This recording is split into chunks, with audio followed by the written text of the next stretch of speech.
You're juggling a lot more, you know? Whereas two friends, we're two friends, but we both have separate lives. There you go. That's basically what it is. With a marriage, you're friends, but you're living basically the same life. Exactly. You know? For example, as you know, Shonda, my husband and I, we've been married over 10 years. Right. But we've also been to you. friends. 10 years is a long time. I know. But we've been friends for years. Oh, yeah. And we've known each other from middle school. We grew up together practically, went to the same school, same church, same community gatherings, everything. Right. So we've known each other. However, though,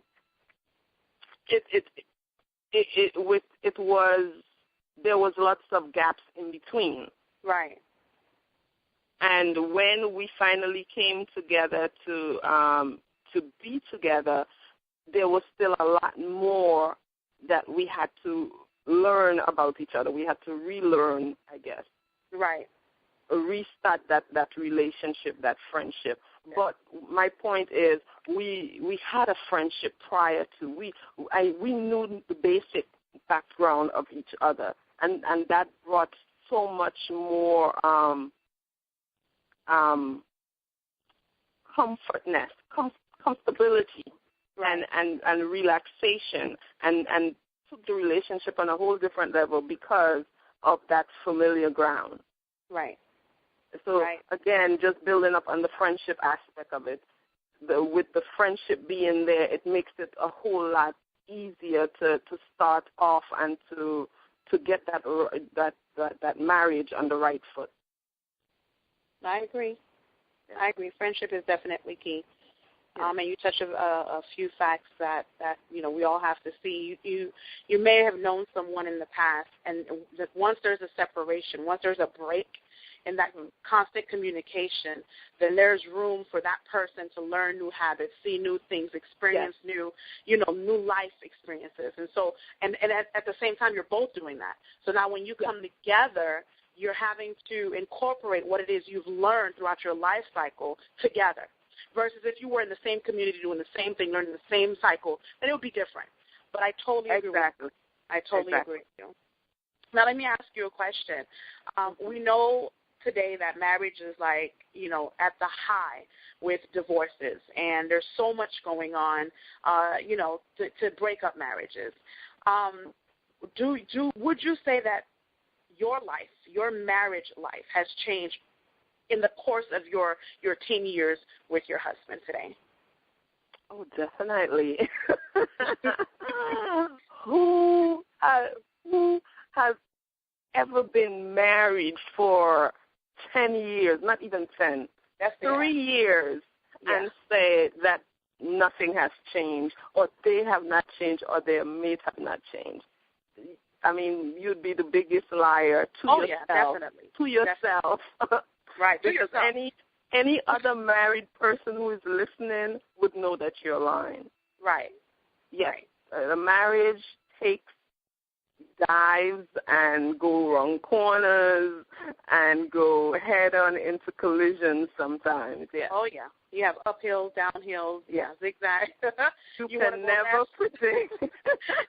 You want to go left, you want to go right? Yeah, definitely. Oh, yeah. You can never, ever predict where it's going to go, what turn it's going to take, and you can never say, oh, yeah, I'm going to be happy all the time. No. My husband is going to treat me good all the time, or I'm going to treat my husband good all the time. That never works. So. Right. And again, like you said, anyone who tells himself that is lying.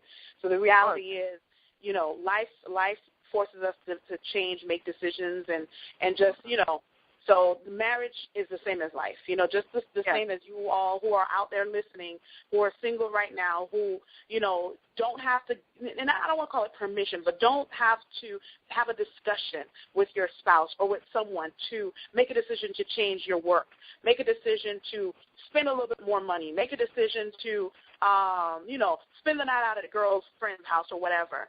those things change when you're in a marriage because now you have to have a discussion. You can't just go on your bank account and say, I'm going to pull out $600 and think it's okay. No, you have to discuss that with your mate. You have to make sure that there's a level of understanding that that is okay. You can't just decide as a woman that you're going to spend a weekend away at your girlfriend's house and think it's going to be okay with your mate. So, you know, I agree with you. There's a lot of uphill, downhill. Of changes. Oh, And other than that, just on an individual basis, that you are not the same. Like I was just talking to a friend of mine, and I was told that this other friend of ours recently got married. Her and the fiance, I don't think it was a fiance thing, boyfriend and girlfriend, they've been living together for at least 3 years, have a 2-year-old, and all of a sudden he married her. You know, a little court wedding, but they're married, and they've been married for about 3 weeks. And someone said to me, oh, I heard that she's changed since she got married. I'm like, 3 weeks and she has changed? Yes, she has changed. Definitely. She has changed. You know why? Because he has changed. Now he said, oh, that's my wife. I don't have to get up and prepare breakfast. Oh, I don't have to. Honey, can you? Yeah. And then leave his pants wherever and his shoes wherever and don't help with the baby and expect sex whenever he's ready. Of course she has changed. Yes. Boy, is that the truth. And we all change. Remember, Shonda, when I used to say to you, Shonda, you have changed so much. How come you do this now? And how come you don't do that anymore? And you said to me, wait until you get married, and then we'll have that discussion. Remember that? Yes. And not too long afterwards, the funny thing I remember the one thing that used to be so interested in listeners, I think those of you who have been married have experienced at one point or another. Pearl used to always call me, and we would have our little girl talk. You know, we sit there and talk, have our little discussion. And my husband would be in the background in our discussion. He'd be smack in the middle of it. I don't even know when he joined it. And Pearl used to be like, oh, my God, I can't believe it. How could he just, interrupt like that? How could he do that? And I said, girl, wait till you get married. And I remember it so vividly. The first time you and I were having a discussion, and you're home with your husband, and we're having a discussion, and I was like, Pearl, can you please tell Jay, give us our time? I know. And we both started laughing because it was like, wow, it's amazing. Yes, he just came in the room a minute ago, and I have to be telling him, Yeah. So, I know. You have no more privacy. You have nothing. Of course, you're going to change. You're going to change because now you have someone just poking at you all the time. Oh, yeah. And you know what? Whether you want to change or not, change comes. So, yes. It sure does. It sure does, yes. Now, we've talked about, because you and I mean, we've been best friends like forever, ever. And ever. And it'll be forever. I think we're the one relationship that will be till death actually do part of. So it's always amazing because the husbands always come in the picture and they're like, oh my goodness, you guys are always together. Yeah, we're one friendship, we're one relationship that we actually do believe that we will part when death decides to come. So I agree. So let me ask you, is there anything that you've learned within the last 10 years of your relationship that you did not know beforehand? Is there anything that you've learned in your 10-year relationship that you did not know before? I think I can write a book on that topic alone. One main thing that I learned that I did not know, and for all of you listening, audience who are single, try not to overly, I don't want to say don't spoil your man or your husband. I already know where you're going with this one. But be careful how you spoil your husband. Right. Be careful not to do too much. Right. Not to say too much. Right. Not to show too much. And not I think to give too much information. Oh, yeah. Your past is your past, right? Keep a lid on it. Yes. Yes. Your past is your past, so keep a lid on it because we don't want to even hear about it. Keep a lid on it. Yes. Definitely. Share as much as you have been shared with. Right. Is that making any sense? I agree. And if I could elaborate a little bit more.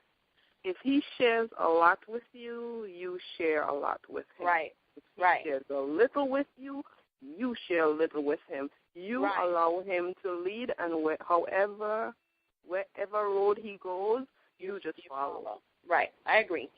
And if it's okay, what I was trying to say is I want to elaborate a little bit about that. It's in the Caribbean culture. I don't want to say it's just the Haitian culture, but in the Caribbean culture, and I don't want to speak for all islanders, but I want to say, in at least my culture, our women, the women in our culture, believe that you have to cater to our men, hand and knee. You got to cook, you got to put it on the table. If he's not ready, you got to put it away. When he's ready, you got to serve it again. No, if you know that is not you. If you're not that type of person, because I remember like yesterday, my mom had told me one time, you have to be nice, you have to be this, you have to be that. I'm like, Mom, I have to be who I am. I am not going to pretend to be this woman that I'm not. And then when we're in the marriage, then what?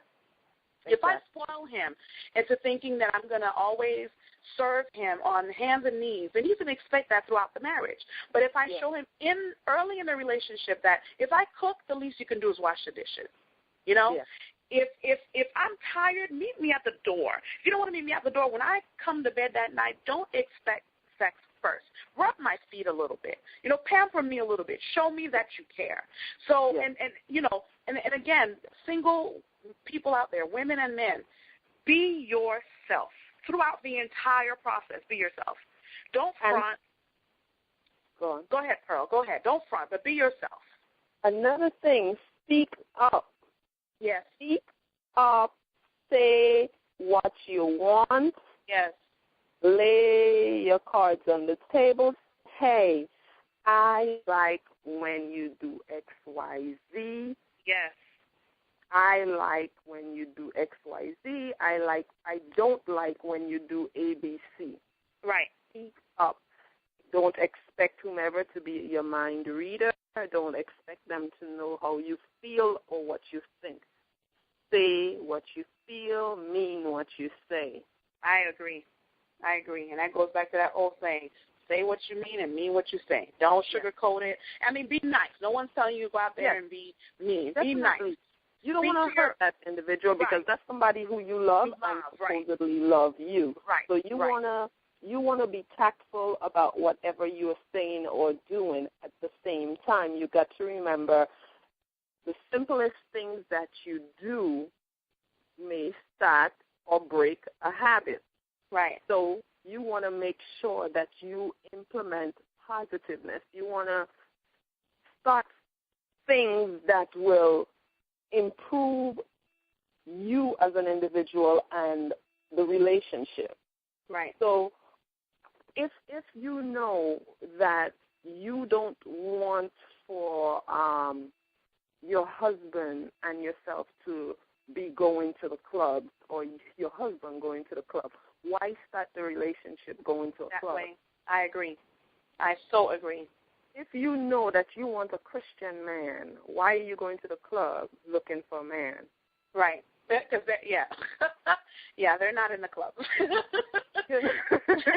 They're not even at church most of the time, but you know what I mean. Let alone the club. So if they're not in church, they're definitely not in the club. Exactly. I agree. So as the Bible says, you have to be wise as serpents and harmless as doves. You have to know what you want. You have to be aware of who you're dealing with, what you're saying, how you're What's the word? How you say it. You want to be diplomatic. You want to be respectful. Yes. How you present yourself. Just yes. The whole package. It's the whole package. It's the whole. Yes. It's the appearance, the physical appearance. Yes. It's the tongue. You know, a lot of us don't realize our tongue is huge representation of us. So be careful what you say. You know, if you're constantly using profanity.